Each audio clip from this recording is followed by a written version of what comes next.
This is the Horse Radio Network. What a beautiful day for horses in the morning. You are listening to the #1 horse podcast in the world. Here is your entertaining look at the horse world and the people in it.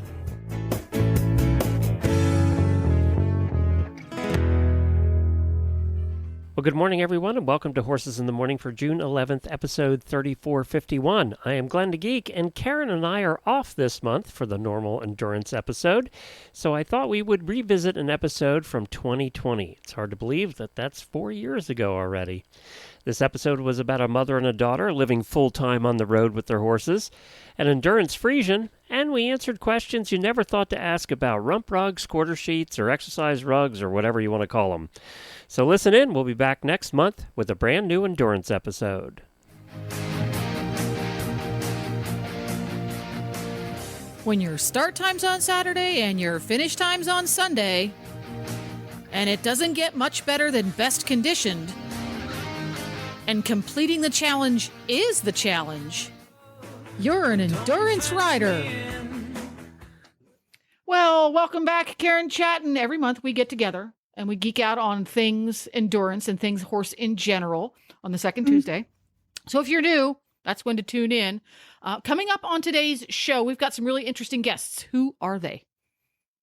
Well, we have a guest, a mother and daughter duo that just threw caution to the wind and travel and ride their horses while the young daughter is homeschooled, which is kind of a cool thing that a lot of us, I'm sure, and a lot of the listeners wish they could do. The other guest is a rider that rides long distance endurance rides with a Friesian horse. That you don't see those a dime a dozen, so they're going to be a lot of fun. I know. Yeah. Yes. Yeah. And at this point in the show, we always catch up with Karen's adventures last month because your life is the adventure that all of us want to have. Yes, we live vicariously through you, Karen. We do, but COVID sort of, like I keep saying, hashtag 2020 sucks. Oh, I don't know. You still manage to have adventures. You still manage. We do, but it's just not quite the same. But I know it's not the same for most of us right now. Things are just kind of chaotic, or, we're just not getting to do things like usual. Yeah. Which this is the way I'm looking at it. It's no more chaotic than normal. It's just that we're sitting at home thinking about the fact that it's chaotic.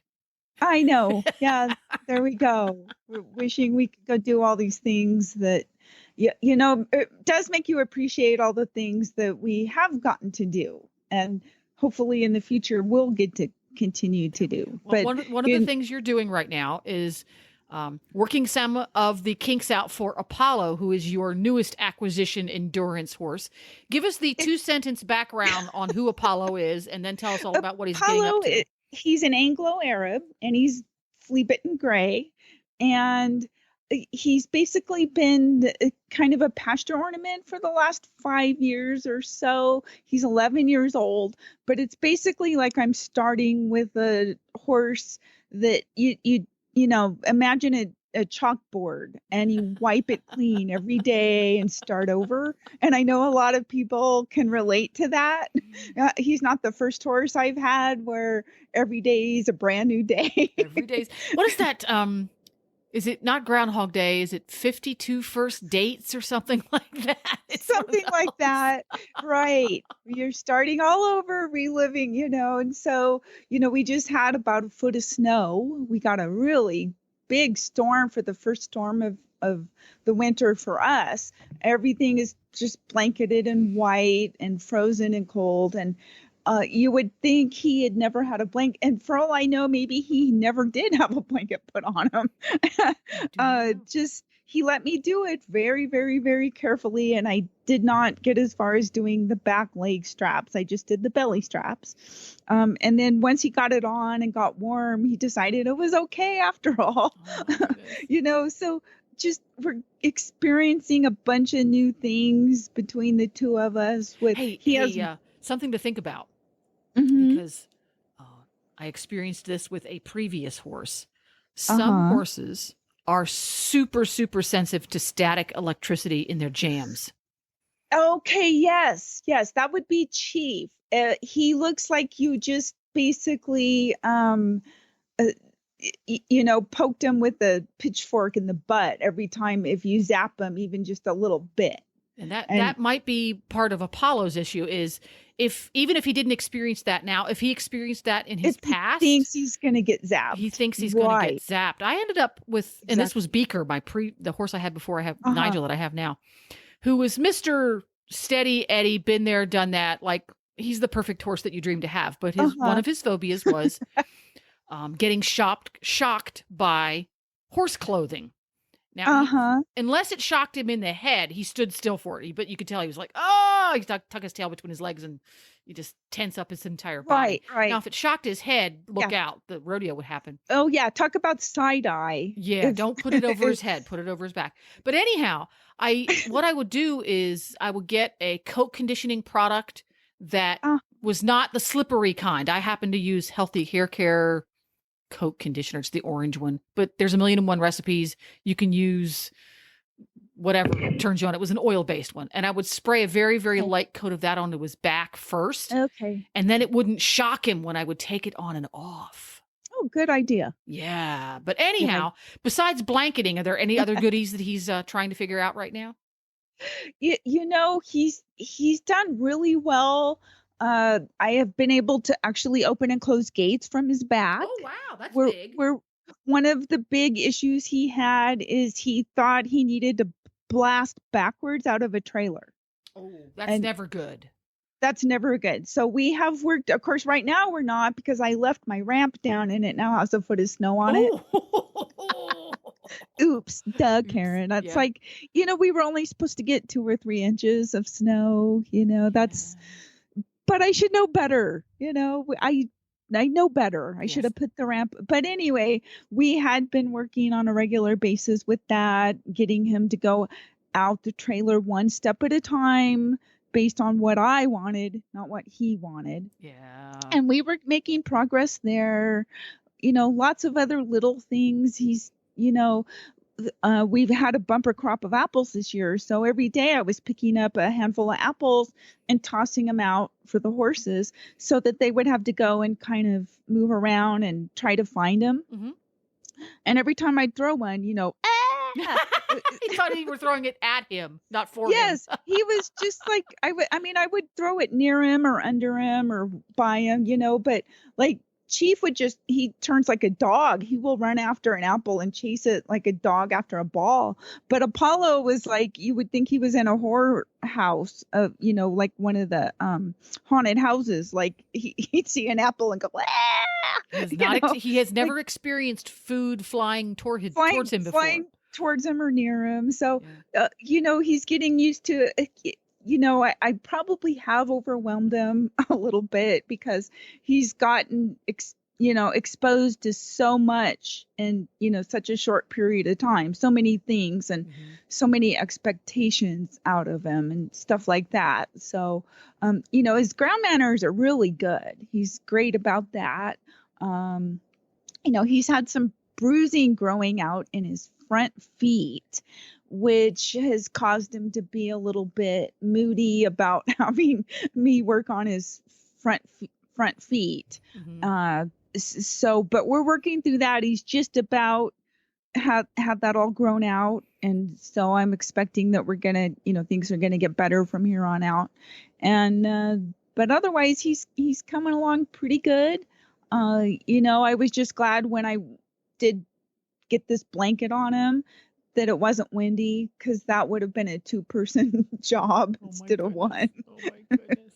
Yeah. Yeah. Some horses never get comfortable with the whole blanket thing. Some horses are just scoochy about it. Yeah. See, I've been so spoiled for years. I've had horses I can just go out, even in a windstorm, and throw a blanket on them while they're loose, and they stand perfectly still and everything's good. But with Apollo, I actually had to put a halter on him and first world problem right there. Yeah, I know. See, Nigel, I can go out and take a blanket and just give it the old heave ho. It's like casting a fishing net. He doesn't care. Exactly. But Scooter Doesn't matter how many times you take it on and off. He's just scoochy. He sees okay. that. Yeah, I have to fold it. So you take it and you fold the withers back to you take the tail Uh-huh. flap and you fold that to the center of the blanket. And then you take the withers and you Exactly. fold that to the center Right. to put it over 'em. And that's pretty much how you have to do it with Scooter. That's exactly what I did. It was Yeah. sort of like I was putting a saddle on him, Yeah. and then I unfolded the back and unfolded the front and got him all hooked, everything attached. Yeah. And he's actually kind of content now that, in fact, this morning when I went out to feed and it was 14 degrees, one side of his blanket was wet because he had been lying down. Oh, well, there you go. That's good. So, took a break. yeah. So that's why I like to put blankets on him when it gets down. And last night, I think we got down to, or night before last, down to like 4 degrees. Oh, I'm glad I don't live there. But it's, what you may have interesting weather patterns, but we do, because a couple days before was t-shirt weather. There you go. So, but Yeah. the views and the open space are pretty much unbeatable. So there's a trade-off there. Exactly. Well, speaking of blankets, your endurance tip this month. Rump rugs. First, let's explain what a rump rug is, because different parts of the country, different disciplines, call them different things. Right. And as far as endurance is concerned, a rump rug is something you attach to the back of your saddle that folds down and covers your horse's hindquarters in order to keep them warmer or dry. Or both. Or both. And they come in a lot of different materials. Some are just plain polar fleece. Some might be fleece lined and have a waterproof top, or, various different fabrics and materials. Some are bigger than others, that cover go down farther. Some have weights. They even make rump rugs out of fly sheet material, don't they? They do. Yeah, for summertime. Yes. Yeah. And some have weights on them. Now, the thing with the weights, if it's really windy and it blows one of those suckers up, man, and it smacks you in the back, it will hurt. Ooh. Speaking from experience. Now, typically, do the rump rugs you guys use have a tail cord on them? They often have a tail cord. I like the tail cord. Yeah. I've seen a couple with leg straps. I've never used one with leg straps because I was always worried if you're going to be riding 50 miles or for several hours that you could get a really gnarly rub, Chafing even if it's comes to tight. mind. Yeah, exactly. The main thing is when it comes to using a rump rug, and yes, they are something that I would consider an essential piece of tack, or an item that you want to have or acquire at some point if you're going to be doing endurance rides and possibly riding in different types of weather. And a lot of times you don't even know, you can start out a day bright and sunny and it looks fantastic, and by afternoon you're in a thunder and lightning storm and getting soaked. So a lot of times, depending on where you're riding, the time of year, it's always a good idea to put a rump rug on. And so they're a good thing to get. Put it on your list. Christmas is coming. If you don't have a rump rug, I have several different rump rugs, and I've used them quite a lot over the years. Most important is you want to get your horse used to having one on, ahead of time.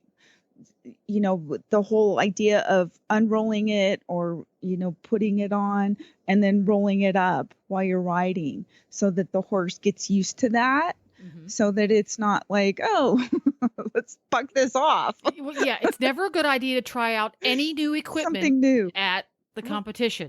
At a ride. That's universal. Exactly. Yes. So get your horse used to it ahead of time. Some horses are going to be more, where they, just like with blankets, some horses like having blankets while others prefer not to. So some horses are going to be more sensitive skinned. Like Apollo, he tends to get cold and shake and way more than Chief does. So, you just got to learn each horse and what they prefer. So some horses are going to prefer rump rugs to be on them longer than others. A lot of the rides, you start out at 6 or 7 a.m. And, even if it does warm up, it still might be freezing or below freezing. So you put the rump rug on while you're warming up or for the first, half hour of the ride, and then you roll it up and secure it to the back of your saddle. You don't want to leave it on once it gets up to 70 degrees and your No. horse is sweating. Just asking them to So, sweat. Yeah. right. And here's a bonus tip. If you have two rump rugs, you can put them both on the back of your saddle, use one on your horse. And this is assuming it's going to be a wet type of ride where it's raining or sleeting or even possibly snowing. And when you go into the vet check, you unroll one of the rump rugs onto the back of your horse's butt, and the other one you flip over all of your tack, your saddle and your tack, and it keeps all of that dry while you're in the vet hold. And your last little note here, especially you have a sheepskin cover on your saddle, because a few weeks back I went out for a ride with April. We went for a lovely trail ride around somewhere, and little quick rainstorm popped up, which happens all the time here in Florida. They just pop up and they're 15 minutes, it rains like gangbusters, and then it's gone. Well, one popped up while we were out riding unexpectedly, and I have a sheepskin cover on my saddle, and there's nothing more joyful. Oh, squish, squish, squish, squish. Completely saturated sheepskin saddle seat. It was lovely. I know. Yuck. Never done that. But you can also get rump rugs, and they're called quarter sheets in some circles, or exercise rugs in some circles. So all three of those mean the same item. And they make them so that instead of attaching to the saddle, or in some cases they go under the saddle, they go saddle pad, rump rug or exercise rug, and then saddle on top of that. They're designed to go that way. There are different ways to attach them depending on who makes them. But you can also get them that they go on top of the rider so that they cover up your thighs. Sure. And they have a little Velcro in the front. And they can be really handy if you've got rainy weather and you want to stay dry and keep your tack dry. So a third option. So check out all the different kinds of options that they make and see what's going to work best for your situation. And speaking of lots of options, why don't we give Kristen at the Distance Depot a holler and find out what's going on over there at the Distance Depot, where everybody wants to get all of their equipment for endurance riding. The Distance Depot, this is Kristen. Good morning, Kristen. How are you? It's Karen and Jennifer. Hi, Karen and Jennifer. How are you this morning? Really good. It's cold here. How about where you're at? Yeah, you had some snow. We sure did.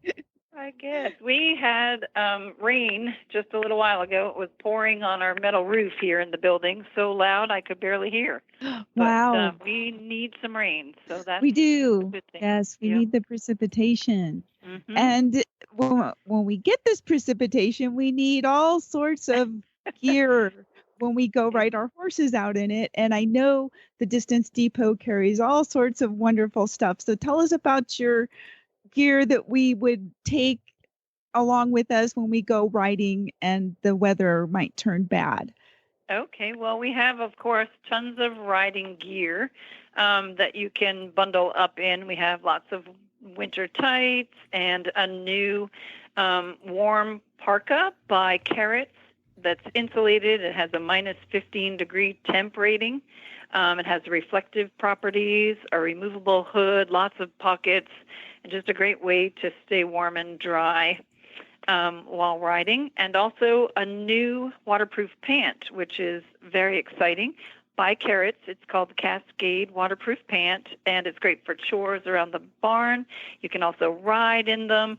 They have great properties for breathability and keeping you dry in the saddle at the same time. And, of course, lots of gloves and hats and good things like that. But we have some ways to keep your horse covered up, too, and those muscles warm while training and while you're under saddle.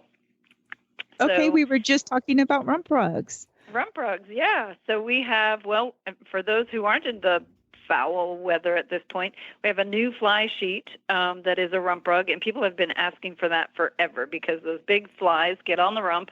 And my husband's horse, he used to, when one would land back there, he'd start bucking. He was like, you need to get that off quick, hurry. So we do have a new fly sheet by Tough One, so that's fun, and that's just a rump sheet, if you will. We also have Trail Right's Polar Fleece rump rug that we've carried for years and years. It's big and roomy. It has a Velcro tail closure to keep it in place, so it goes underneath the tail and holds it in place. And the Polar Fleece properties, of course, wick the moisture and are breathable, but still keep those muscles warm back there. Okay, and those come in several colors, don't they? Yeah, we have 9 colors. Wow. And a few designs. So we have like USA flags, I think we have left, and we also have flames. So if you're if you're on the daring side of things, you can go with one of those designs. But of course, all the normal colors: royal blue, black, and red, green. So lots of choices there. And you can monogram those? We could monogram those. Yeah, the solid colors, absolutely. We could embroider them. We have a casual rump rug as well, and that has really nifty properties. It has a shell on the side that faces up that is water resistant, a black shell, and it has Polar Fleece against the horse. So again, great wicking properties. And it has a drawstring closure, so you can actually, while you're in the saddle, reach back and pull on the drawstring and draw it up. So if you're out there and it starts to warm up, you don't have to dismount, get it unhooked from underneath the tail, and so on. So it's pretty handy. If your horse is good enough, it lets you turn around and do that. Exactly. Yeah. It has little weights in the corners, so that's what keeps it in place. And that one, of course, can be embroidered as well. Oh, cool. Okay. Yeah. And if somebody wants to order any of these things, how much time? Yeah, I know we've had some shipping slowdowns and stuff going on. Yeah. So how much time do people need to plan ahead? Well, I'm telling you, this year, and I'm sure most people have noticed that if you watch TV at all or listen to the radio, the carriers, they're saying that they've been at peak since April due to this COVID. So many people shopping at home, and all of that has really put them behind. They're doing their best, but I think UPS said something like they're hiring 70,000 people. So we're telling people, please don't delay, because the closer we get to Christmas, the harder it is going to be for the carriers to get your orders to you. So the sooner you can order, honestly, the sooner the better. So we're going to do some early sales this year, trying to beat that. Of course, we'll have the regular, you have to join in on the Black Friday stuff. But really, if you can, order early. That's what they're saying. That way you'll be sure to get your packages. Okay, and what is your website and phone number? We are at the Distance Depot, and so you would find us at www.thedistancedepot.com, and our phone number is 866-863-2349. Okay, terrific. Well, thanks for joining us, Kristen, and have a great day. Thanks, Kristen. Thank you. You too. Bye-bye, Jen. Cool. Well, speaking of shopping for the holidays, one of the things that makes a great holiday gift are hoof boots, because it's not just endurance people who can make good use of hoof boots. It's everybody. Best, smartest, spare tire investment anyone is ever going to make. So you have a favorite, don't you? Exactly. I use Renegade hoof boots, which are made in Arizona in the United States. They come in several different colors. They have a couple of different models that you can get based on your hoof shape. If your horse's hooves are more round or more of a spade shape or oval, and they have been proven to work for many, many, many thousands of miles long term on all types of distance rides and long distance travels. Just check them out at renegadehoofboots.com. There we go, renegadehoofboots.com. And without further ado, let's give our next two guests a holler. And our next guests are going to be Scout and her mother, Michelle, who are traveling and riding their horses, which they're going to tell us all about. So welcome to the show this morning, and thank you for joining us.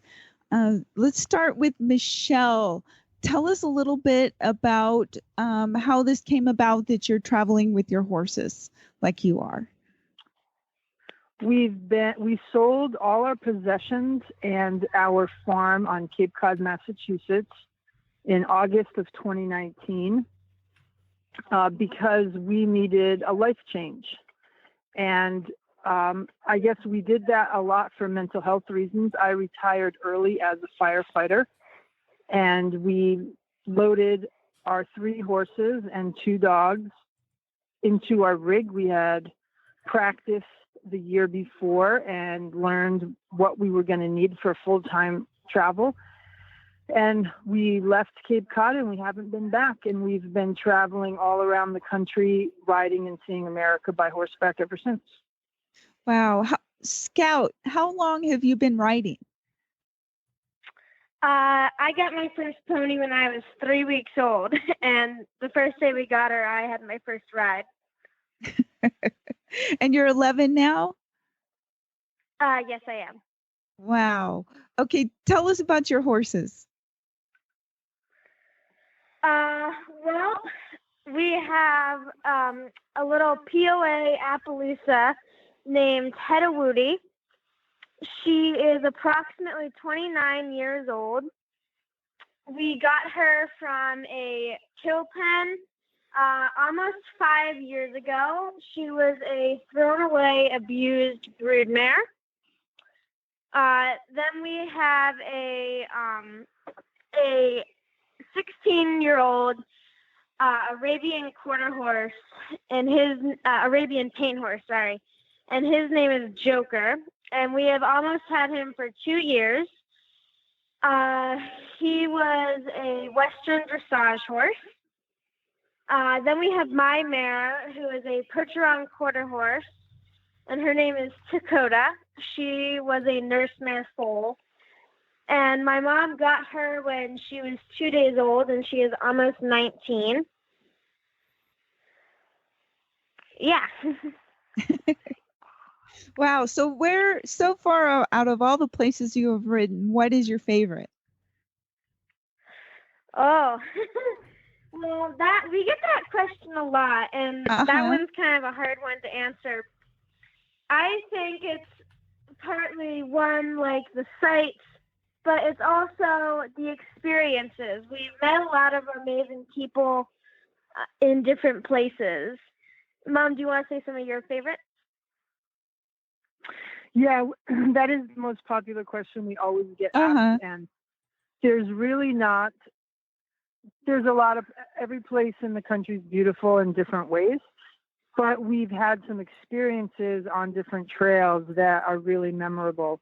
Like when we were in Tombstone, Arizona, we rode into town. So we rode into the old Western town, and that was really unique and fun. We've had several rides in different places where we've rode the horses to someplace we could get pizza or ice cream, and we could tie them up. And so that made it really fun. And Scout's bucket list was to go through a drive-through. So we actually did that a couple months ago. While we were at the Grand Canyon. So I think going to the Grand Canyon, the 2 most memorable things for her were that we took the horses through a drive-through, and that the Grand Canyon Village is covered in wild elk that are not afraid of people. And so those actually made that adventure the most memorable. And we were in Wyoming, very remote. And some of the trails were actually kind of scary. They were super cliffy and narrow, but it was one of our best experiences because we had to cross this deep river several times, and the horses did really well. And one time when we were about to cross it, we encountered 2 men and their 2 pack llamas just out there. Who would expect that? So a lot of our favorite things isn't necessarily where we are, but what happens while we were there, because everything is beautiful in its own way. Do you have some other things you can think of, Scout? Well, when we were in South Dakota, I love river crossings, and there was this one ride that we did, and it was an out and back, and it had 24 river crossings.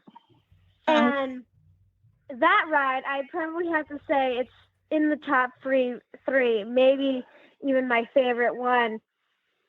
I loved all the sights on that, but we also met one of our really good friends while we were on that trail ride, and we have become really close with her. I definitely agree with the Grand Canyon with all the elk. That was also very fun. What are some other? Well, how when far? we were in Idaho, we did about 2 cattle drives, and that was a really fun experience to be able to do that. Yeah, that sounds like you've gotten a lot of really cool adventures. How far do you guys usually ride in a day? Well, we have ranged from 2 miles to 24 miles. But our usual ride that we do most often is maybe about 8 miles. It's probably more like 12 to 15, I think. But yeah, somewhere in that range. Okay, so tell us more about how do you determine where you're going to go next? Mom, you should probably answer that one. We don't actually, and that's kind of the beauty of our lifestyle is we rarely make a plan. And there have been times where we wake up in the morning and we don't even know where we're going, or we had one plan and it changes because everything we might want to do is dictated by weather and circumstances and sometimes opportunities. So we like to be free to explore anywhere we are until we're done. And then when it's time to move, we may have planned to go one way, but the weather is really bad. So then we really just search the weather and see what area is going to have the best weather, and then we'll go there instead. And before we embarked on this journey, I started monitoring many Facebook pages about trail riding and boondocking. And anytime I saw something that looked like would be a good fit for us or something we'd want to see or do or a place we'd want to stay, I pinned it on my Google Maps. So by the time we left, we had hundreds of potential places to go. So if the weather's good in one place, I can open up that area and see lots of choices. And then now that Scouts has a Facebook page, and she posts about all of her rides, all of our rides. And she has a following of over 6,000 people now. So we get a lot of invitations to stay with people. So we'd like to, a lot of times we take advantage of those opportunities too, so we can meet new friends and new riders, and they then can take us out riding with them to their favorite local spots. And so we don't, right now, we, for the first time in 18 months, are sitting in place over the winter. So we're in the Smoky Mountains of North Carolina for the winter. And that really wasn't a plan. I hadn't planned winter, and then an opportunity popped up while we were in Idaho, and we drove 2,000 miles to get here. And we're going to stay here for until, I don't know. See, we don't even have a deadline, but hopefully we'll stay here through the winter and spring. And we're going to finish some books that we've been writing. Oh, terrific. And your the Facebook page is Scouts Trail. So if anybody's looking for it, they can just type in Scouts Trail and find it. Yes, and she has Instagram also by the same name. Okay, terrific. So tell us how you're homeschooling. How's that working out?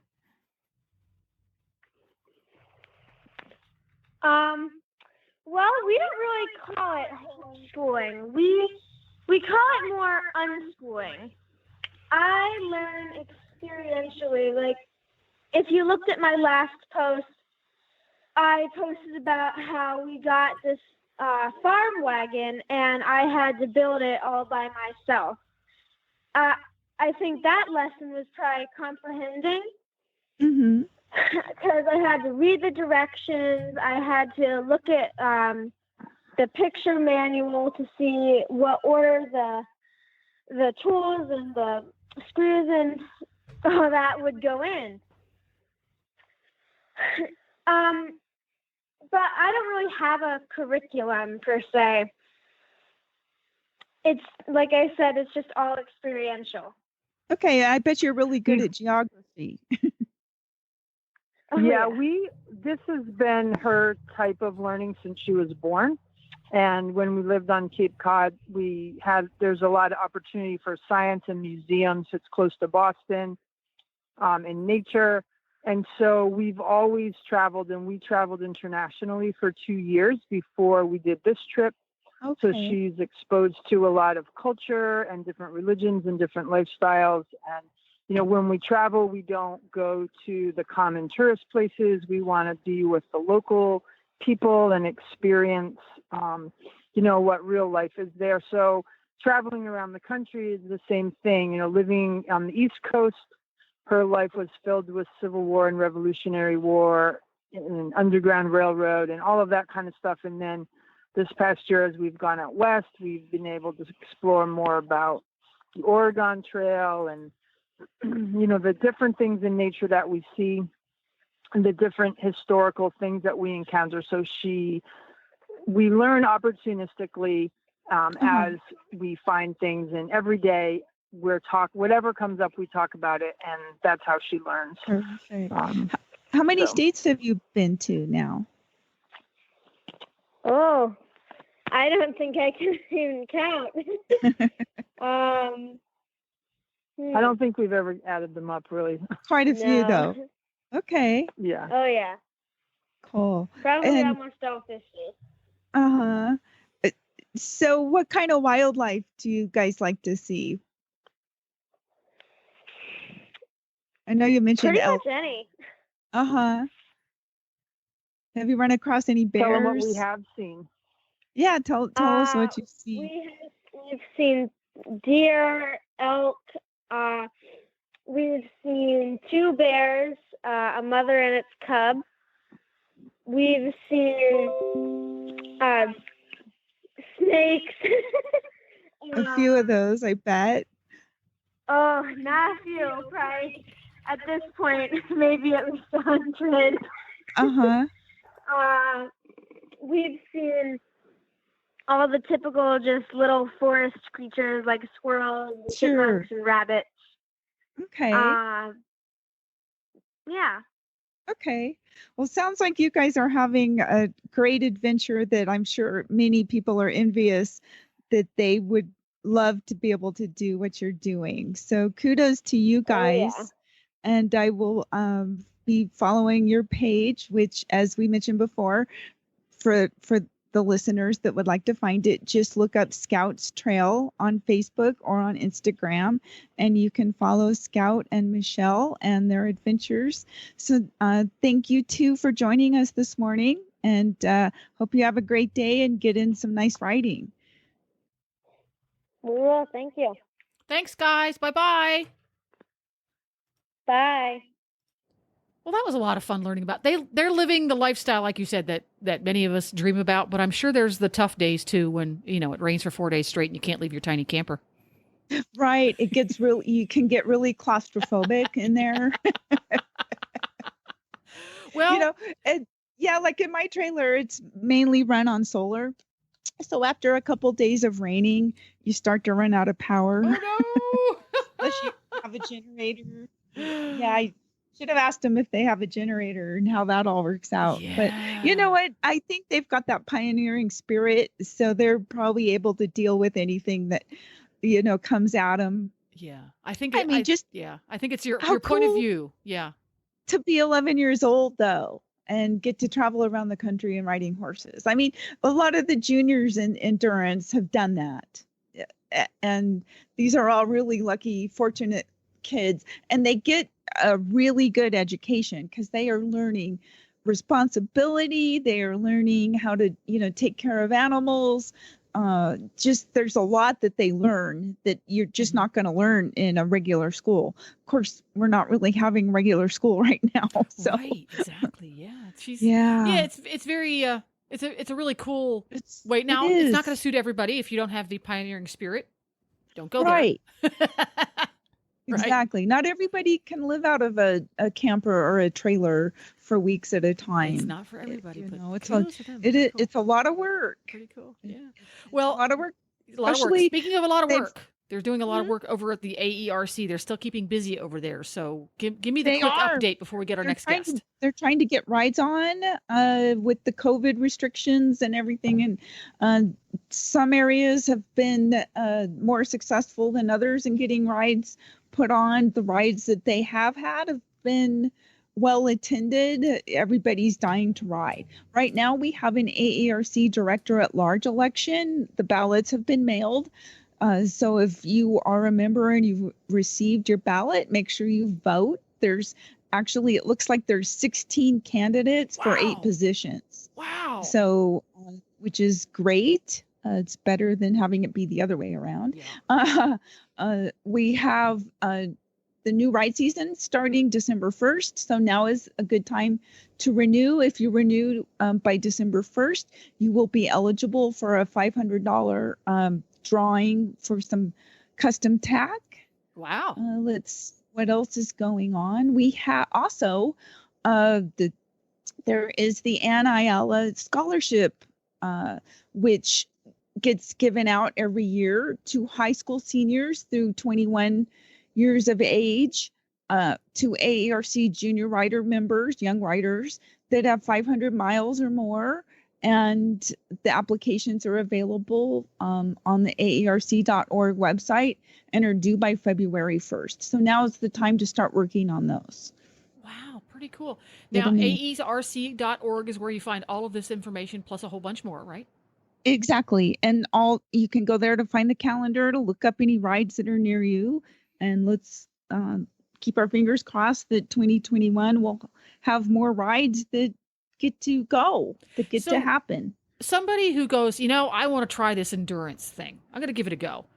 Where on the AERC site should they go first? Where's the one place, like, you must go to this part of the site and you must read it? Where's the place if you're brand new, I would say go to the education page. And they have handbooks on stuff for new riders getting started on all the procedures and the rules. And there's also a YouTube channel that the education committee put together that shows all sorts of stuff. You can go there, and look at videos on camping, the procedures, vetting, how to trot your horse out, all that kind of stuff. You can also go to Horses in the Morning and search the Endurance Day show. And you can see over the years, we have covered all these topics, talking about, getting your horse, ready, what's involved, how to trot your horse out, how to, check the pulse and all the parameters and stuff for, getting through the vet check and getting your horse used to being handled and dealing with all those things, camping overnight, and just, there's a ton of information out there. And also, I might remind everybody that AERC is the governing body for the endurance riding discipline, and it's associated with the USEF, et cetera. So that's the official, big AERC. Not anymore. Oh, that's right. They dropped that. But it's sort of the AER's the big one. But there are a lot of related endurance types of disciplines that are smaller and perhaps more regional that you might want to check out, because there's AERC, which is endurance riding or endurance racing, some people American call it. Endurance Ride Conference. There's the NATRC, which is very, very similar, but it also has an additional horsemanship score that goes with the other parts. So there's NATRC. Right. Then there's the Ride and Tie, which is an activity where you have one horse and 2 people, and they alternate between running on the ground and riding the horse. There is mounted orienteering, which is very similar. It's not the fastest, but it is timed, and you have to learn how to navigate by a compass. A compass. There's that one, and then there's trail trials. Trail trials, and then there's a whole myriad of endurance types of competitions out there that do not involve riding in an arena in any way.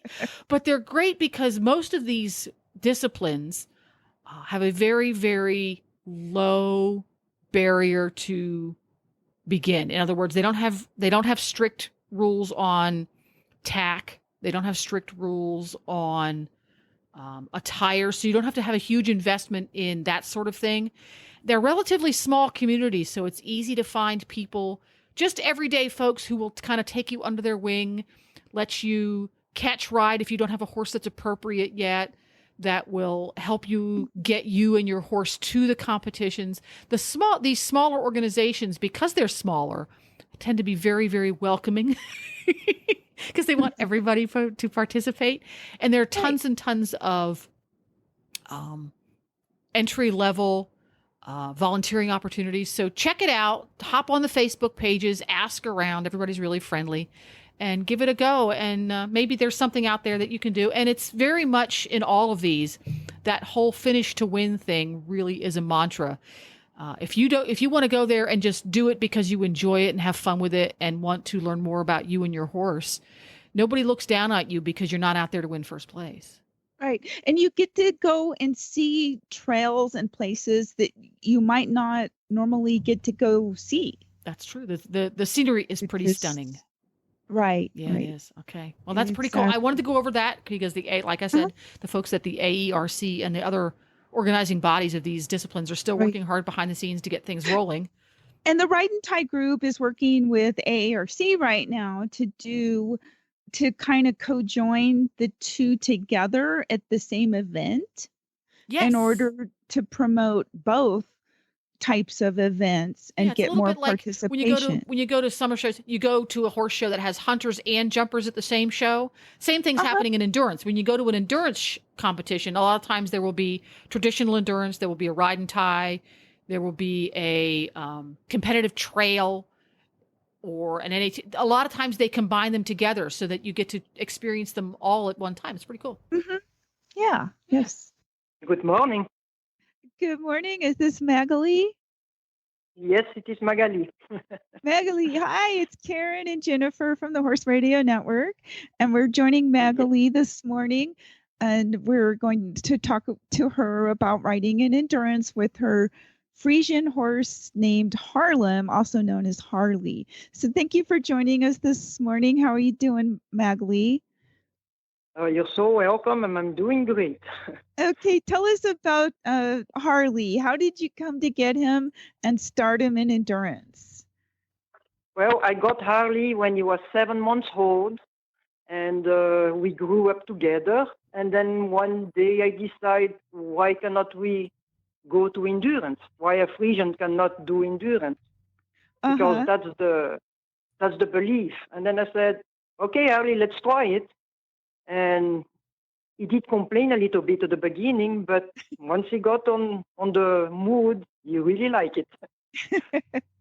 Now, is he a black bay? Well, the Friesian horse, they are normally black, but they have a red pigment. And so they bleach if you don't cover them during the winter. You ride in the sun all the time, they become kind of reddish. Okay, yeah, I've seen some pictures where he looks really black and others where he looks like he's a really dark bay. Yes, when he gets very black, it's because it's on the beginning of the season when they start changing their hair. But then along the season, we go on the sun and he gets totally bleached.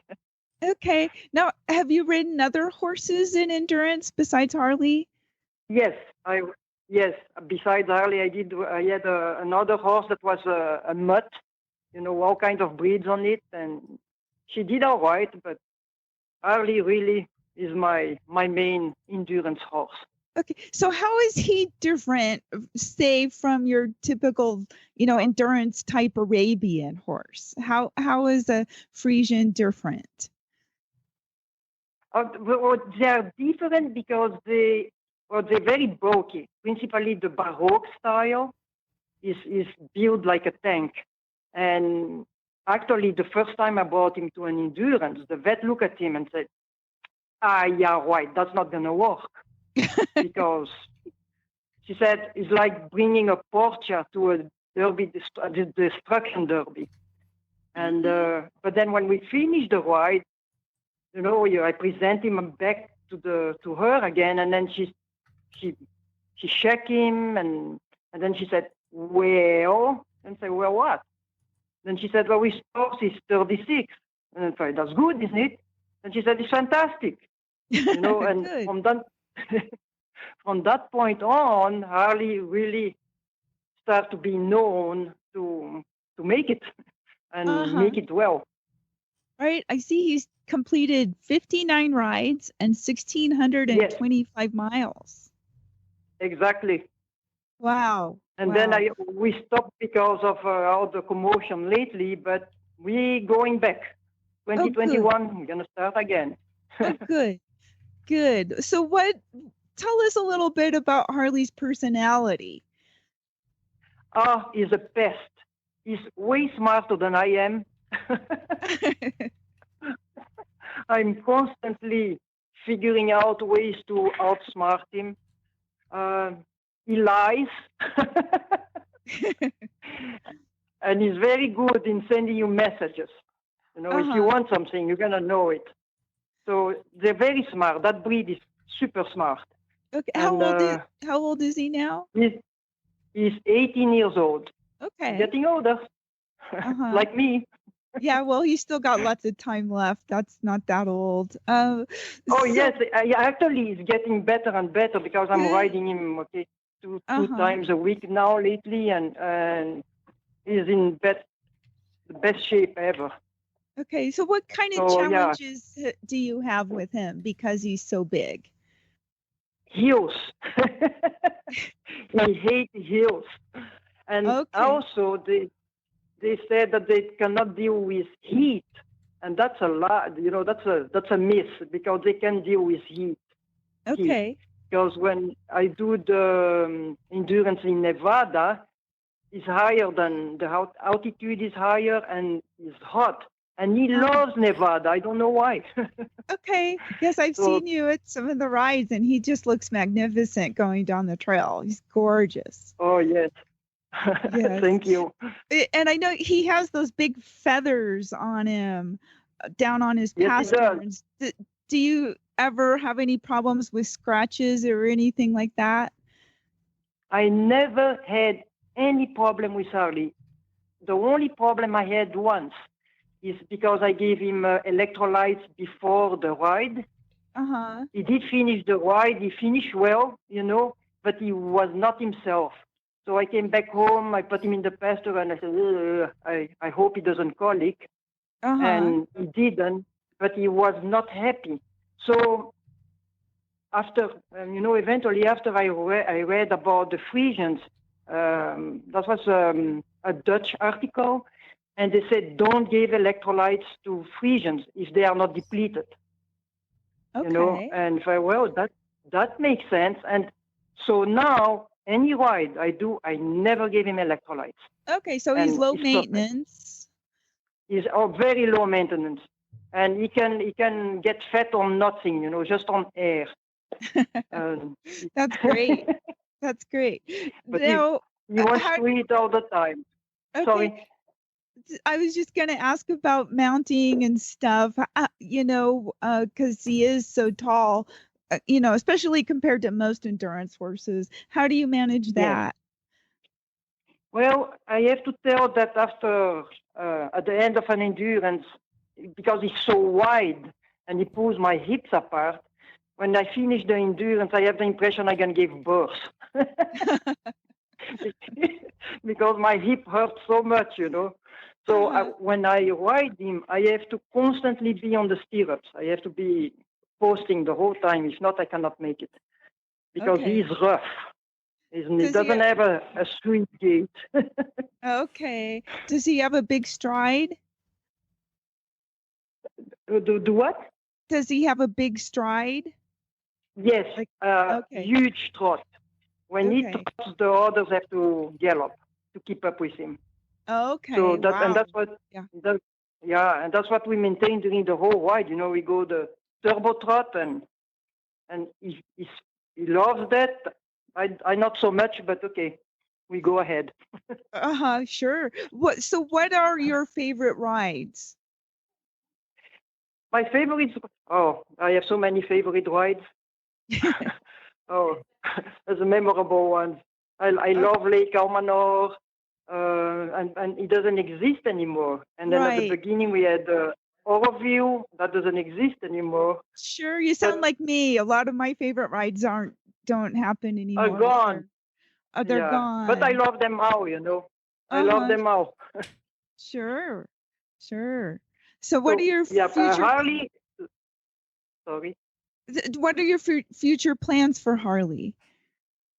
My plans is to continue to 2020, and I don't know. I have a young girl that came in my life because of Harley, and she rides him lately a lot for me because I'm getting older and my hips are like, that hurts. And so she will do the next thing. Next year she will ride him. Okay. And I will ride my other horse that's narrower. Okay. Now, let's just kind of describe a little bit about, for those that are listening that don't really know that much about Friesians. Is he spooky? Does he take care of himself on a ride? Oh, like I said, he's a very smart breed and he does take care of himself. Okay. So if we do a hill, everybody pass us. Everybody. And then we go slow-mo, and time to time he stop for like 2-3 seconds. 1, 2, 3, and then it goes again. Okay. Once we get to the top of the hill, it's downhill. Then it's like a machine, you know. It goes downhill so fast. Okay. And normally when we get to the vet check, his pulse is already below 60. So I pass everybody at that point. And then when we start again, and principally if it's downhill, then we go. Terrific. We fly. Okay. So it is between the hills and the downhills, we can kind of average a very good speed. Okay. Is he a good drinker? He drinks, he poops, he pees, he does everything. Eats. He eats. Oh yeah, he has an appetite and then Spooky does spooks, but he never does crazy things. You know, you would go sideways a little bit and look at it. Okay, fine, and then he keeps going. He never did anything stupid. Okay. He thinks. You know, when there is some things that look like dangerous, he stops, he looks at it, and then I said, "It's okay, Harley," and then, okay, it's okay, let's go. Oh, good. So it's very, very easy to go with him on trails, and he's very trusty. Does he like to go alone or with another horse? He likes both. He likes alone, but with another horse is more. Yeah, it's more interesting. He sounds like a fantastic trail partner. That's great. Oh, he's great. That horse is my favorite of all the horses I had all my life. Aw. So if you have this young gal riding him, who are you going to ride? I'm going to ride Rio, and Rio is paint, black and white, and he's a speedster. And that's, you know, the combination of Rio and Harley is great because they compete with each other. And they buddies, but I can separate them. That's okay, not a problem. So yeah, no, I'm happy with those guys. Good. He sounds like a terrific horse. I'm glad I got the chance to talk to you and learn more about him. Oh, yeah, he's great. Really good. I you know what? I recommend people get a Friesian. You're gonna have to work more because an Arabian it is on their genes, you know, the flying machines and they have stamina. Friesian, you're gonna have to constantly work, and you cannot slack off because you slack off, it becomes lazy. Okay. So you have to have that discipline of doing it over and over every week. Don't, you know. Okay, so you regularly condition him? Regularly. Okay.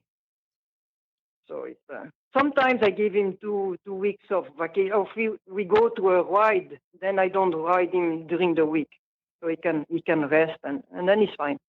Oh, good. Okay. Well, let's hope for 2021 is a good year, and I hope we can see you out on the trails.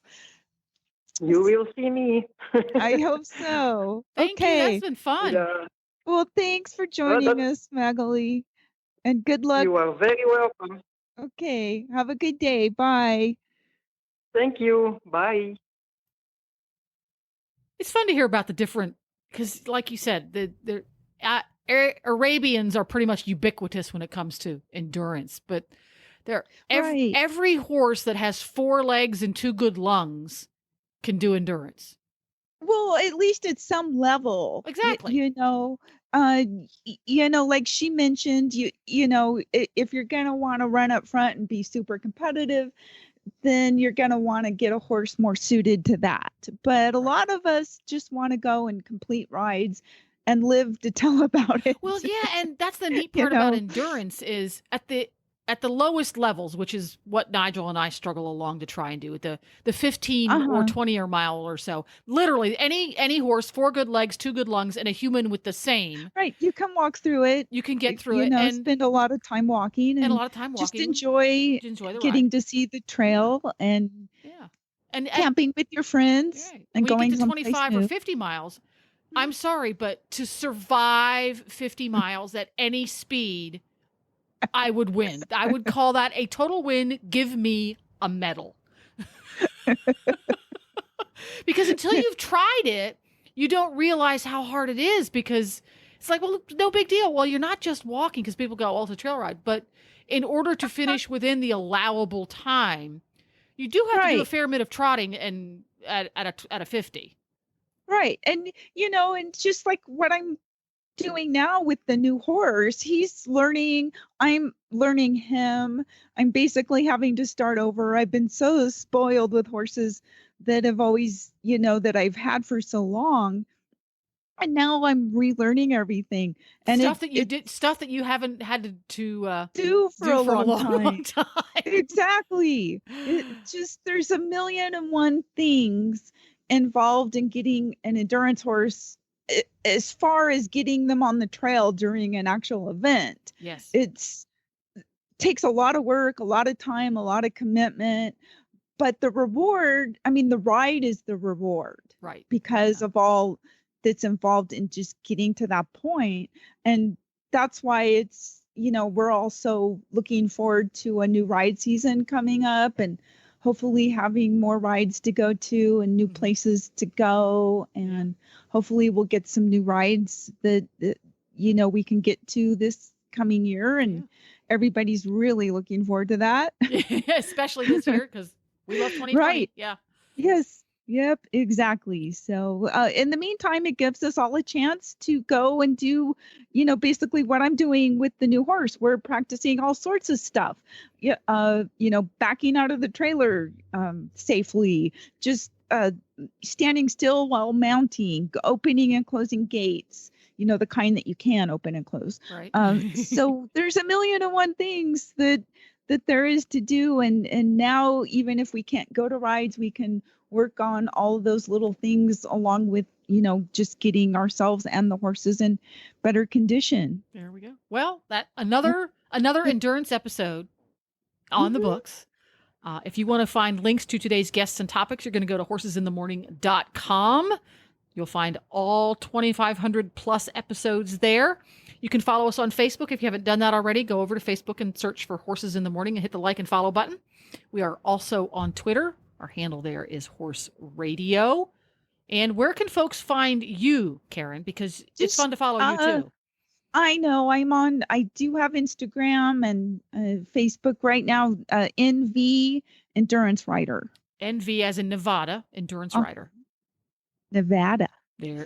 See, I got it wrong. Nevada. There you go. And thank you very much to our sponsors today, Renegade Hoof Boots and The Distance Depot. And we'll be back again tomorrow with more fun and hijinks.